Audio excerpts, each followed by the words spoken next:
I always thought trust was built through effort. Words, gestures, time. But for us, it was built through systems. We shared everything, passwords, playlists, Prime. We had a joint Amazon account. It wasn't romantic, but it felt like a kind of commitment. Every order told a story. Paper towels, bulk snacks, phone chargers. A new set of sheets when we upgraded the bed. A blender she picked out but never used. Her vitamins. My protein bars. A life built on small clicks and free shipping. It made everything feel stable, predictable, permanent. I used to scroll through the order history just to remember what we'd bought. It was like a timeline of our relationship, organized by item and delivery date. A little weird maybe, but it made me feel grounded. Then one day, I noticed something that didn't fit. I wasn't looking for it. I was just checking whether the new surge protector had arrived. But above it, listed 3 days earlier, was an item I'd never seen. A bottle of cologne. Not just any cologne. A designer brand. Not something I would wear, and definitely not something I'd ever received. At first I thought she had bought it for me. But my birthday wasn't coming up. Neither was our anniversary. No gift bag had appeared. No mention, no moment. It shipped to a pickup locker across town. That's when I started wondering. Not panicking, just wondering. Because that order didn't match our rhythm. It didn't belong to the timeline. And if one thing didn't fit, how many others had I ignored? I scrolled back through the past 2 months of history. I wasn't sure what I was even looking for. But I found it anyway. Small things. An extra phone case, a hoodie in a size I don't wear, a keychain shaped like a barbell. All delivered to lockers. Never to our apartment. I never asked her about any of it. I just added a new item to the cart. A cheap spiral notebook. I figured I might need a place to keep track of things. The human brain loves patterns. Repetition calms us. Familiarity feels like truth. But patterns also expose lies when they stop aligning. That's how it started. I opened the Amazon app and selected orders. This time, I wasn't looking for anything in particular. I just filtered by pickup locations only. There were 10. 10 separate orders sent to places that weren't our apartment, weren't our mailbox, and weren't mine. Some were small, vitamins, socks, a book. One was a pack of resistance bands. The description didn't match anything she'd ever used. She did yoga, not strength training. And yet, there they were, delivered quietly, picked up without a word. I mapped the lockers. They formed a circle around one area of the city we rarely visited. Except once. She mentioned an old friend who lived nearby. She never said his name. I wrote it all down. Order numbers. Dates. Contents. Delivery points. I didn't know what I was building, but I knew I couldn't stop now. She still kissed me goodnight. Still asked about my day. Still tossed her shoes at the door like nothing was different. But she had started locking her phone more often. The screen always dimmed faster. Her laptop had a new password. I didn't ask. I just kept watching. The thing about a shared Amazon account is that it doesn't lie, even if the people using it do. Every click is time-stamped. Every shipment logged. Every item matched with a method and a place. She was careful with her words, but not with her shipments. That gave me an edge. One day I noticed a small spike, 4 orders in 1 week. None came to our home. 2 were marked gift. 1 had no price attached, just a vague label. Accessories. I clicked it. It was a leather wallet. Not my style. Not something she'd buy for me. No gift note, no wrapping, just the bare product delivered somewhere else. I started syncing screenshots to a private folder. Labeled each one with the date and the pickup location. Added categories. Not for revenge. For proof.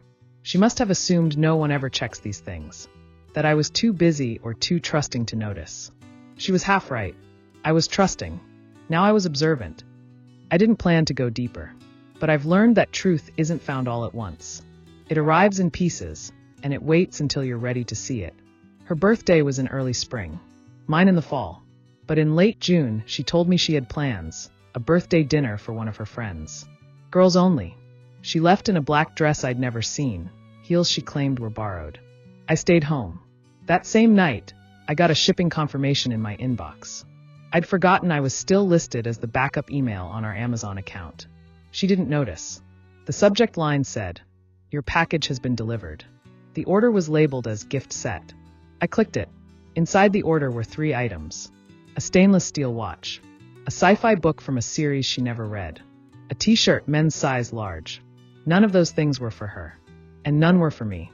The next morning, she returned smiling. She smelled like a cologne I didn't own. She kissed my forehead and handed me a muffin. I ate it without saying anything. 3 days later, she ordered a greeting card. Simple. Plain. On the front, "Thank you." That order hit me harder than the others. I imagined the handwriting. I imagined what she might have written inside. I wondered if the person who received it had any idea he was being thanked with my credit card. I didn't confront her. That would have meant entering her narrative. I wanted to stay outside it. Detached. A narrator, not a character. I kept the email. I printed the receipt. I added them to the file. I labeled it June Lies. She was posting more now. Stories with flowers, coffee, bookstore corners. She had always loved to romanticize her life. The kind of girl who curates her sadness to a filter. I never fit into that aesthetic. But the man getting her Amazon gifts apparently did. The deliveries kept coming. Small things.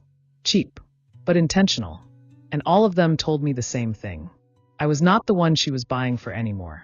Trust fades gradually. But once it's gone, it sharpens everything. Sounds get louder. Silences become suspicious. Every routine turns into evidence. After the birthday incident, I stopped thinking like a boyfriend and started thinking like a witness. It wasn't about jealousy anymore. It was about accuracy. I realized I still had access to more than just Amazon. She had added my email as a backup recovery option months ago, back when she forgot her password and needed help resetting it. I never removed myself. Neither did she. People don't consider the quiet details when they think they're in control. So I added filters to my inbox. Any email from Amazon went straight into a hidden folder. I didn't want notifications. I wanted a log, a silent trail. The next week, 3 new orders came in.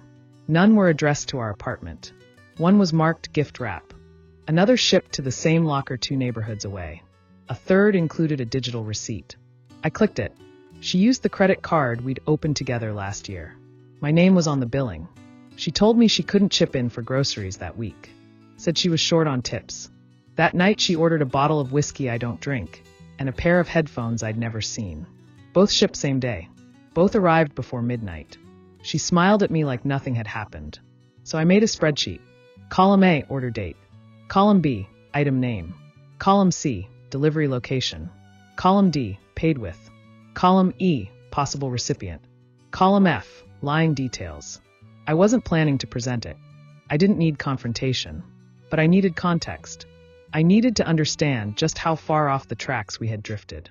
She started staying out later. Blamed work. Blamed friends. Blamed the city. But the orders didn't lie. Neither did the timestamps. She bought a cologne refiller at 6:32 p.m. At 6:34 she texted me that her meeting was running late. 2 minutes. That was the gap between her reality and mine. I began to predict her lies. If she said she needed a mental health day, I checked the account. That week, she ordered a gym duffel and an extra toothbrush. Not for travel. Not for us. People tell you to follow your gut. But honestly, your gut can be slow. Algorithms are faster. She ordered a graphic hoodie one night. Size XL, Marvel logo. I wear medium. I don't even like Marvel. When it arrived, she picked it up the same day and came home saying her mom was sick. Brought flowers. Ate soup in silence. Cried once. She was covering 2 lies at once. I watched her eat, and all I could think about was how clean she was at deception. Seamless. Almost admirable. Like a seasoned chess player sacrificing pawns to protect a king I hadn't even met yet. I didn't feel betrayed. I felt studied. Like I'd been background the whole time. There's a moment in every unraveling where silence becomes heavier than truth. I had reached that moment.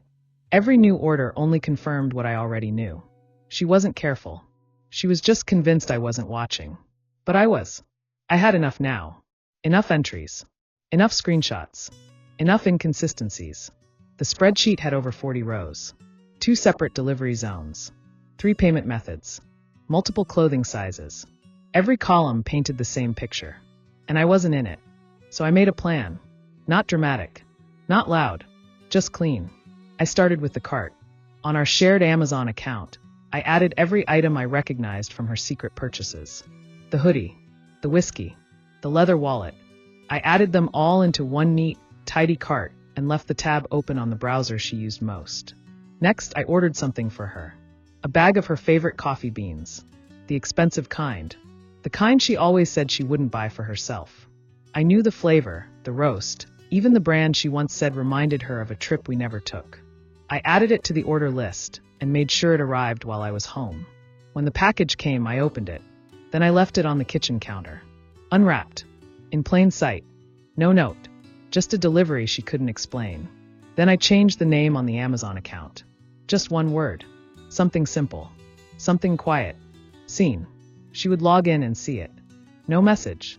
No confrontation. Just the weight of being found. I didn't need an argument. I didn't need a confession. I just needed her to realize that I had been there the whole time. Watching the orders. Tracking the lies. Paying the bill for a story I wasn't part of. That night, I cooked dinner like usual. Pasta. Garlic bread. She sat across from me and scrolled through her phone. No eye contact. No mention of the coffee bag. She looked tired. I didn't ask why. When she went to sleep, I packed a bag. One hoodie. One toothbrush. One printed copy of the spreadsheet folded inside a paperback she'd never finished. I left the key on the counter. I didn't lock the door. She'd see it all eventually. The cart. The coffee. The name. It would take her a second to understand what it meant. But when she did, she'd know I never needed to raise my voice. I had already said everything. Without saying a word. It's strange how quiet everything gets after you leave. Not physically. The world still hums. Phones still buzz. Traffic still passes. But the kind of quiet I mean happens inside. It's the silence that fills the space where suspicion used to live. I moved out 2 weeks ago. New apartment. New account. New everything. No more shared anything. No more family plans. No more auto shipments or paired devices. Just me. One cart. One address. One name. The spreadsheet is gone. I deleted it after printing the last version. 7 pages. 48 entries. A story told entirely in packages and timestamps. I left it in her apartment, sealed in an envelope labeled, "Return to sender." I have no idea if she opened it. I didn't check. A week later, I got an email by mistake.